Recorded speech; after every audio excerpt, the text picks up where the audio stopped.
On the line with us is Steve Benen. The Ministry of Truth is his new book, Democracy, Reality, and the Republicans' War on the Recent Past. Steve has been on our program before. He's also the producer of the Rachel Maddow Show and does just some absolutely brilliant yeoman's work over there. Steve, thanks so much for joining us and coming back and having written this book. I mean, it's just an absolutely brilliant summary, not only of all the very specific, I would argue, criminal lies that Donald Trump has told about himself, about this country, about his history, about his past, about his administration, about the situations in America. But also, you do a brilliant job of putting this in the context of democracy itself. Why this is so important. Why gaslighting is a thing, and that is being used. Why the absence of shame, for example, is so critical. What provoked you to write this book, Steve Benen? Well, it's great to be here. Thank you for having me back. I think I wrote the book because I was confronted with this avalanche of misinformation, of disinformation, of efforts to rewrite recent history, to argue that reality itself is somehow up for grabs. It wasn't just one isolated incident here and there. I think as part of my daily work with MSNBC and the Rachel Maddow Show, it became clear to me that there was a systemic effort underway, that this was not just an isolated incident, that this is a campaign, an effort to rewrite recent history, to target the integrity of recent history. And because of this avalanche and overlapping scandals, I felt compelled to write the book because I felt like this is a story that I think a lot of people just haven't heard much about. Let's talk for a moment about the people involved here. I grew up in a Republican household. My dad was a Republican. In fact, he was a Republican activist. Now, I'm talking about in the 1950s and 60s here, and the Republican Party was a very different thing back then. He was an Eisenhower Republican as a starting point, although he was enthusiastic about Barry Goldwater. In fact, I went door to door with him when I was 13 years old for Barry Goldwater. But I can't imagine my father or any of the people that he associated with, and I knew quite a few of them, sitting around saying, let's come up with some lies to tell the American people to either tar our opponents with a false brush or to whitewash, to obscure things that we have done, or to lie about what we intend to do and make people think that we intend to do something different than what we actually intend to do. I can't imagine that. Now, I can't imagine Newt Gingrich saying that. I certainly can't imagine, Roger Stone or Lee Atwater saying that. But, has the Republican Party just become filled with sociopaths, with people who are just, absolutely uncaring about the social, political, economic, cultural life impact of the work that they're doing? I think this is a critically important question. I'm glad that you brought this up because I think that for many Americans, there's a temptation to believe that somehow that the politics of today is the same as it's always been, that somehow there have always been two major parties, that they're always going to, one represents the left, one represents the right, and they're always going to disagree about various things and issues, and there'll be mudslinging and there'll be attacks and attack ads, and that this is all just par for the course. I disagree with that analysis. I think that thesis is wrong. I think that approach is to believe that approach is to turn a blind eye to the radicalization of Republican politics in recent decades. And in fact, of course, the intensification of that radicalization under Trump. I think that we're dealing with a qualitatively different set of circumstances. The Republicans that you grew up with, that in my own family, I had many of the same. My own mother was a Republican for most of her adult life.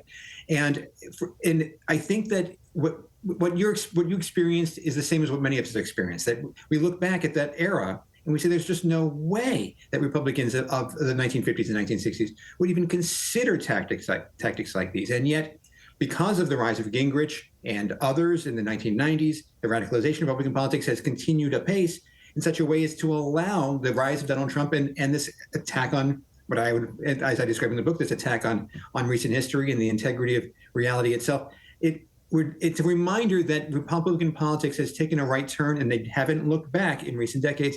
And so really, I think it's something that Americans have to come to terms with because it's not the same as it's always been. If you think of it like lessons from high school, right?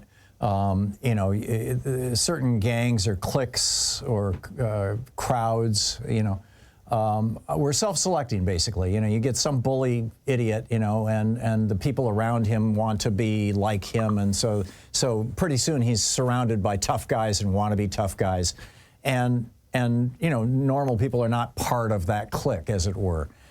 If that has happened to the Republican Party, because we're seeing people like Jim Jordan now wants to drag Judge Merchan's daughter before Congress to harass her.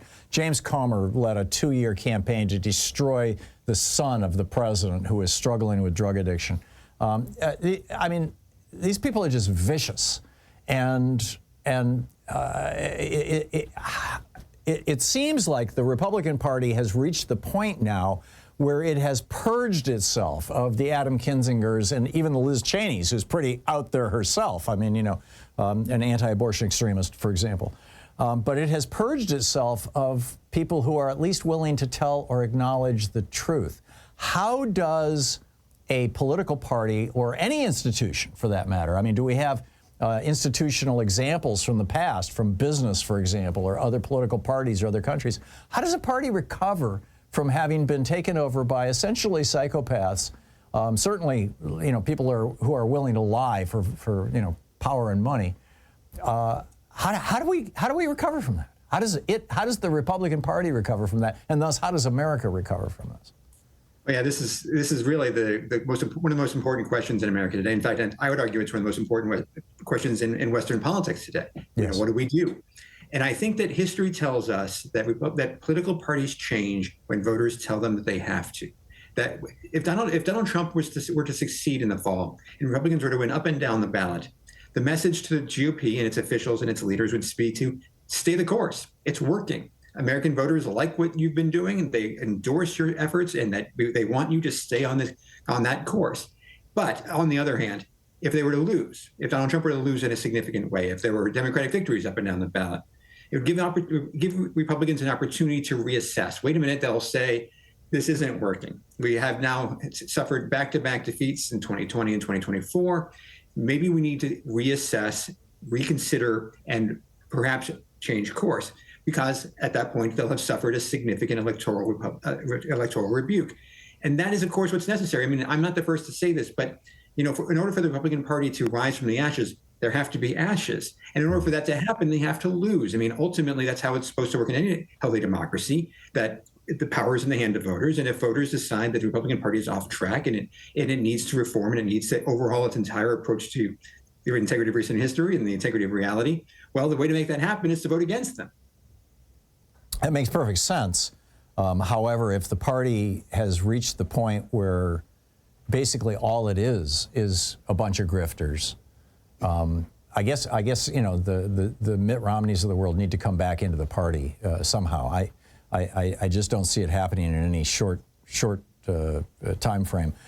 In the book, you go through a bunch of specifics where Donald Trump or the people around him or the GOP more generally have literally rewritten history, literally lied to the American people. The Trump-Russia scandal, the 2020 presidential election, the January 6th.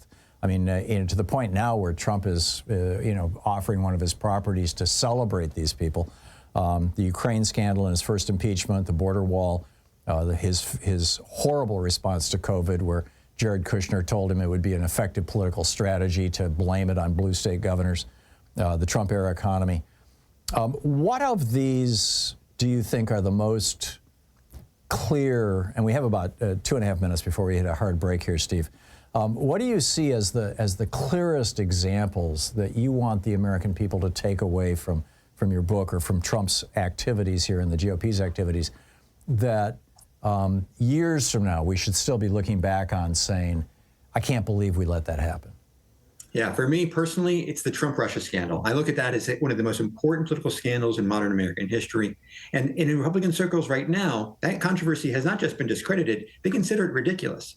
But it's not. As I document in the book, we now know, based on the Mueller report and the Senate Intelligence Committee's findings, a Republican-led Senate Intelligence Committee's findings, that the Trump campaign sought Russian assistance, received Russian assistance, benefited from Russian assistance, lied about Russian assistance, and ultimately obstructed the investigation once it began into exploring the entire details of the scandal. And so to my mind, the fact that a foreign adversary targeted the American elections and had compatriots, they had effectively Confederates on their side, partnering with them as part of this attack on our democracy, is unforgivable. And it's shocking to me the degree to which that story has been rewritten to a degree that Americans in general don't even know that this scandal still exists. Yeah, well, Trump just ridicules it. He goes, Russia, Russia, Russia, and as if to just brush it off. But as you and I are speaking, Attorney General Garland and the head of the FBI, Chris Wray, are testifying at this very moment. They're holding a press conference talking about how Russia's at it again. What can we expect from this election, and how hard is it going to be to push back on Russian interference in this election, given how it's been minimized in the past by Trump and the Republicans? Yeah, I mean, I'm glad to know that U.S. officials are on the case, because it's a serious scandal that's not just related to 2016. They did it again in 2020. They did it in 2022 and 2018 midterms. And now we see the same cycle continuing again, where Russia believes that they're in a position to influence the outcome. And not only that, to benefit the candidate that they prefer, which in this case is Donald Trump again. And so it is something that Americans need to be mindful of, because if not, they'll just keep doing it. The only way to defeat them is to reject it. All right. Yeah, it's a big lift to reject it, but it's an absolutely necessary one. Steve Benen is the author. The book is Ministry of Truth: Democracy, Reality, and the Republicans' War on the Recent Past. And it is brilliant. It's relatively short. It's a very easy read. It's a weekend read. You're going to love this book. I strongly encourage you to get a copy. Ministry of Truth by Steve Benen, B-E-N-E-N. Steve, thanks so much for dropping by. Thank you. Always great talking with you. And keep writing. We need your work. Yes, sir. Thank you.